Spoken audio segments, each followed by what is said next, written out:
Bismillahirrahmanirrahim. Assalamualaikum warahmatullahi wabarakatuh. Bagaimana kabarnya nandaku semuanya? Mudah-mudahan kabarnya baik dan sehat walafiat serta selalu berada dalam lindungan Allah Subhanahu wa taala. Amin. Pada hari ini kita akan belajar daring dengan konsep pembahasan soal sistem gerak pada makhluk hidup. Ananda bisa buka buku paketnya, masih bab 1 halaman 44. Di situ ada kotak, ayo kita diskusikan. Cermati data kecepatan gerak hewan di bawah ini. Gajah kecepatan geraknya 25 km per jam, jerapah kecepatan geraknya 60 km per jam. Kemudian kerbau kecepatan geraknya 50 km per jam, kijang kecepatan geraknya 97 km per jam, kuda kecepatan geraknya 76 km per jam, harimau kecepatan geraknya 112 km per jam. Berdasarkan data di atas, hewan manakah yang mempunyai kecepatan gerak paling tinggi? Mengapa hewan-hewan tersebut memiliki kecepatan gerak yang berbeda-beda? Dan yang ketiga, kesimpulan. Jadi solusi dari pertanyaan pertama, hewan manakah yang mempunyai kecepatan gerak paling tinggi? Yaitu adalah harimau, yaitu kecepatan geraknya 112 km per jam. Pertanyaan kedua, yaitu mengapa hewan-hewan tersebut memiliki kecepatan gerak yang berbeda-beda? Solusinya, gajah dan kerbau memiliki massa tubuh yang sangat besar. Akibatnya, untuk bergerak, gajah dan kerbau harus melawan inersia yang nilainya juga sangat besar. Lain halnya dengan kuda, kijang, harimau, dan jerapah. Keempat hewan tersebut memiliki struktur rangka dan otak yang sangat kuat. Namun, kijang dan harimau yang memiliki bentuk kaki lebih ramping, sehingga kijang dan harimau mampu menyimpan elastisitas yang tinggi. Hal tersebut mengakibatkan pada saat berlari, kijang dan harimau lebih banyak melompat ke udara dan meluncur di udara. Gaya gesek udara yang jauh lebih kecil daripada gaya gesek permukaan tanah membuat kijang dapat berlari dengan kecepatan yang lebih tinggi daripada kuda. Kesimpulan, setiap hewan melakukan jenis gerak yang berbeda-beda tergantung dari bentuk tubuh dan habitatnya. Halaman 49 ada kotak, ayo kita lakukan. Aktivitas 1.7. Pengaruh rangsang terhadap gerak menutup dan membuka daun putri malu. Di sini yang Ananda harus lakukan yaitu melakukan pengamatan pada putri malu. Jika daun putri malu disentuh, kemudian daun putri malu diberikan rangsangan suhu dingin, daun putri malu diberikan rangsangan suhu panas. Kemudian apa yang perlu Ananda diskusikan? Di sini ada 5 pertanyaan. Pertanyaan pertama, bagaimana respon daun putri malu ketika diberi rangsangan sentuhan? Bagaimana respon daun putri malu ketika diberi rangsangan panas? Bagaimana respon daun putri malu ketika diberi rangsangan dingin?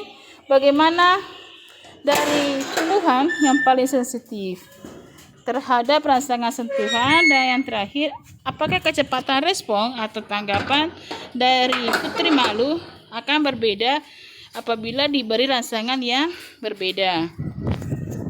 Solusinya, respon daun putri malu ketika diberi rangsangan sentuhan, daunnya akan menutup. Bagaimana respon daun putri malu ketika diberi rangsangan panas? Ya sama, daunnya juga menutup. Kemudian daunnya putri malu diberikan rangsangan dingin, responnya juga menutup. Bagian mana dari tumbuhan yang paling sensitif terhadap rangsangan sentuhan? Yaitu pada permukaan daun putri malu. Apakah kecepatan respon atau tanggapan daun putri malu akan berbeda apabila diberi rangsangan yang berbeda? Ya, berbeda, tergantung dari rangsangan yang diberikan serta letak di mana rangsangan itu diberikan.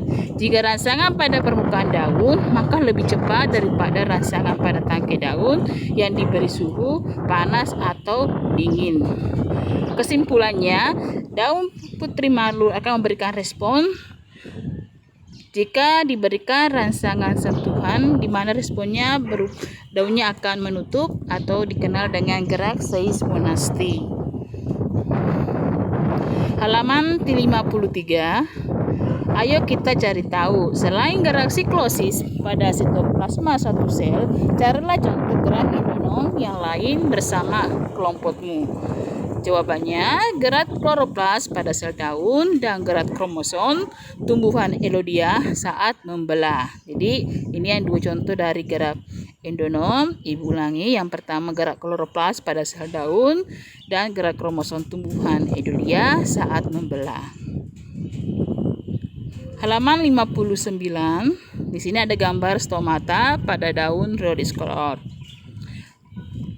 Tahukah kamu? Stomata adalah lubang kecil yang terdapat pada permukaan daun yang berfungsi untuk mengatur keluar masuknya gas karbon dioksida dan uap air. Stomata dapat membuka dan menutup akibat beberapa rangsangan, yaitu kadar air, cahaya, dan suhu. Gerak membuka dan menutupnya stomata tersebut merupakan contoh gerak nasti kompleks, di mana gerak nasti kompleks adalah gerakan tumbuhan yang dapat diakibatkan oleh beberapa jenis rangsangan. Halaman 60. Ayo kita lakukan mengidentifikasi jenis gerak tumbuhan di lingkungan sekitar. Jadi, nama tumbuhan putri malu, jenis gerakannya yaitu seismonasti, yaitu pengaruh rangsangan sentuhan. Kemudian yang kedua, labu, jenis gerakannya tikmotropisme, yaitu gerak tropisme karena sentuhan akibat dari adanya sulur pada tanaman tersebut. Berikutnya, bunga pukul 4, yaitu jenis gerakannya fotonasti, jadi pengaruh cahaya matahari. Berikutnya, markisa, yaitu stigmotropisme. Lantoro, jenis geraknya niktinasti, yaitu menutup pada malam hari atau sore hari. Kemudian anggur, gerakannya tikmotropisme. Bunga merak, niktinasti. Bunga tulip, termonasti, ini termonasti pengaruh rangsangan suhu. Kemudian bunga kembang sepatu, fotonasti. Mentimun, tikmotropisme. Halaman 66. Nah, di sini kita akan bahas uji kompetensi. Yang pertama, fungsi sistem rangka antara lain melindungi organ internal pada tubuh manusia, tulang yang melindungi jantung dan paru-paru serta otak secara berturut-turut adalah yang benar. C. Tulang rusuk dan tulang tengkorak. Ibu ulangi, yang benar adalah B, karena yang melindungi jantung tulang rusuk dan paru-paru juga tulang rusuk, kemudian otak ya tulang tengkorak. Jadi sekali lagi yang benar adalah B. Berikut ini merupakan contoh otak yang bekerja secara sadar dan tidak sadar yang disebutkan secara berturut-turut adalah C. Otot bisep dan otot jantung. Otot bisep ini bekerja secara sadar, sedangkan otot jantung bekerja secara tidak sadar. Tipe persendian yang terdapat pada rahang adalah sendi Ensel. Next, nomor 4.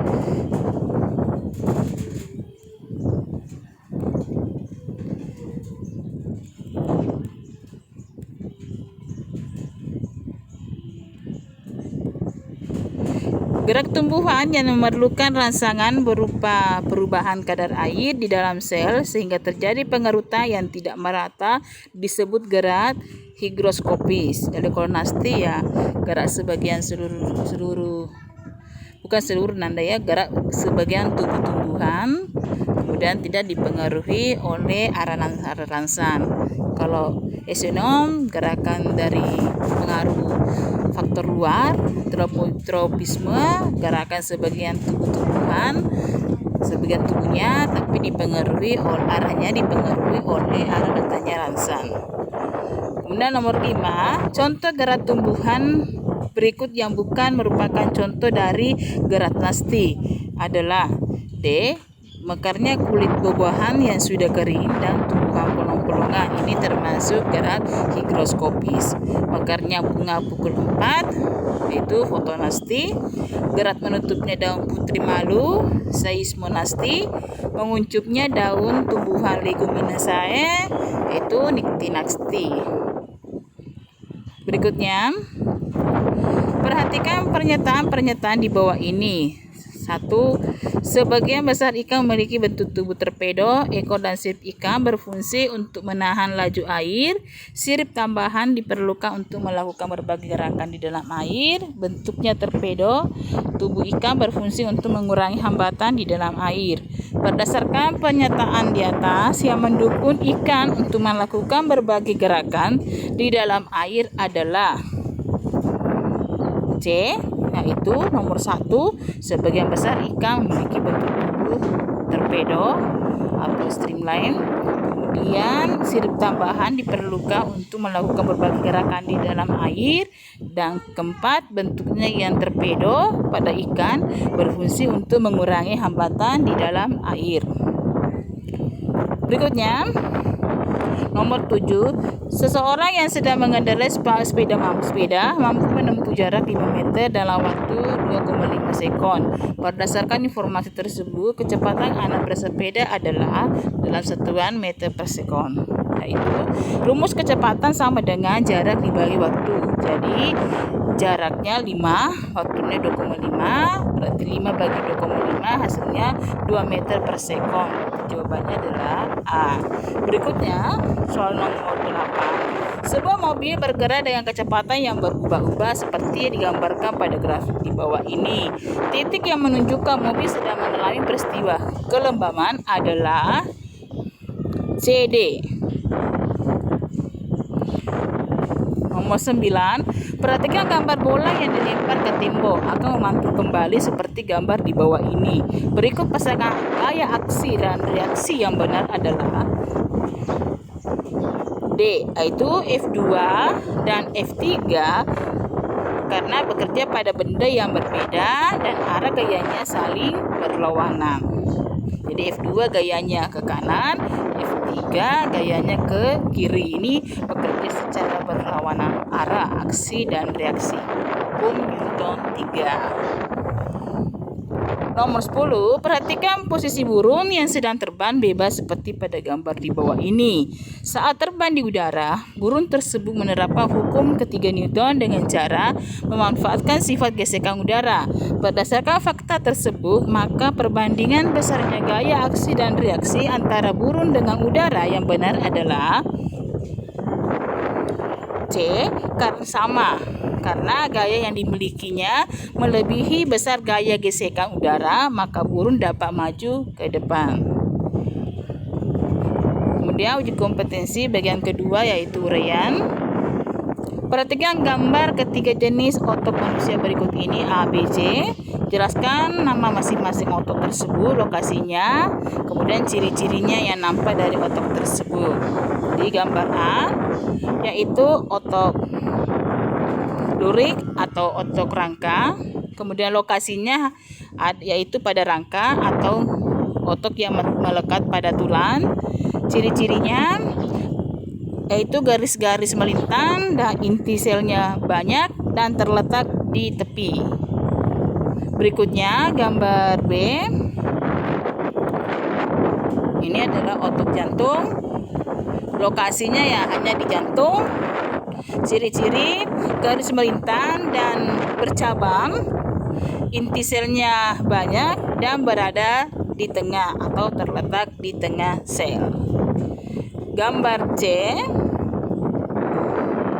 ini otokologs. Kemudian lokasi ini dinding rahim dalam atau organ-organ bagian dalam, misalnya di dinding pencernaan, rahim ada, kemudian di uterus dan sebagainya. Berikutnya ciri-cirinya bentuknya seperti gelendong, kemudian inti selnya satu dan berada di tengah. Mengapa kita dianjurkan untuk berjemur pada pagi hari? Karena berjemur di bawah matahari pagi dapat membantu tubuh untuk mengubah provitamin D menjadi vitamin D. Dalam artian vitamin D ini terdapat pada jaringan kulit yang diperlukan dalam tubuh untuk proses pengerasan tulang. Jelaskan perbedaan prinsip gerak yang dilakukan oleh burung, ikan, dan kuda berdasarkan bentuk tubuhnya. Burung memiliki otot sayap yang kuat dan rangkai yang ringan untuk memudahkan saat terbang. Ikan memiliki bentuk streamline untuk mengurangi hambatan saat bergerak di dalam air. Ikan juga memiliki sirip yang memudahkan untuk melakukan manuver di dalam air. Kuda memiliki otot dan rangkai yang kuat untuk berlari di darat. Perhatikan gambar grafik di bawah ini. Ada kecepatan kilometer per jam, grafik kecepatan mobil balap. Berdasarkan gambar di atas, apa yang terjadi pada kecepatan mobil yang berada pada jarak di antara 2,6 km sampai 2,8 km, yaitu mengalami pertambahan kecepatan atau mengalami percepatan. Manakah dari gambar A, B, C, D, dan E berikut yang menunjukkan lintasan gerak mobil balap yang terekam pada grafik di atas? Yang benar adalah A. Pada posisi 0 km sampai 0,3 km, mobil mengalami penurunan kecepatan. Setelah itu mengalami pertambahan kecepatan. Dari 0,6 sampai 1,0 km, mobil bergerak dengan kecepatan tetap. Selanjutnya, mobil mengalami penurunan kecepatan sampai pada posisi 1,3 km. Kemudian naik lagi kecepatannya sampai pada posisi 1,7 km. Dan selanjutnya bergerak dengan kecepatan tetap sampai pada posisi 2,3 km. Mobil mengalami penurunan kecepatan sampai pada posisi 2,6 km. Dari 2,6 km sampai 2,8 mengalami peningkatan kecepatan. Setelah itu mobil bergerak dengan kecepatan tetap dengan besar kecepatan sama dengan kecepatan awal. Perhatikan gambar di bawah ini. Seorang peloncat dengan berat W menekan tanah di bawahnya dengan gaya yang besarnya F, dan sebagai hasilnya ia melambung ke udara. Berapakah besar gaya yang dikerjakan tanah atau F terhadap peloncat? Kemudian berapa pula besar F atau gaya dibandingkan dengan F-nya? Apakah F-nya sama dengan F-nya saja atau F action, atau F-nya dengan F gayanya hasilnya lebih kecil? Jelaskan. Jadi jawabannya lebih besar dari W atau berat dan sama dengan gaya, karena peloncat harus mampu mengimbangi gaya beratnya, namun gaya tekan pada tanah nilainya sama dengan gaya yang diberikan tanah kepada peloncat atau gaya aksi reaksi. Demikianlah paparan dari Ibu untuk materi hari ini. Terima kasih, semoga bermanfaat. Assalamualaikum warahmatullahi wabarakatuh.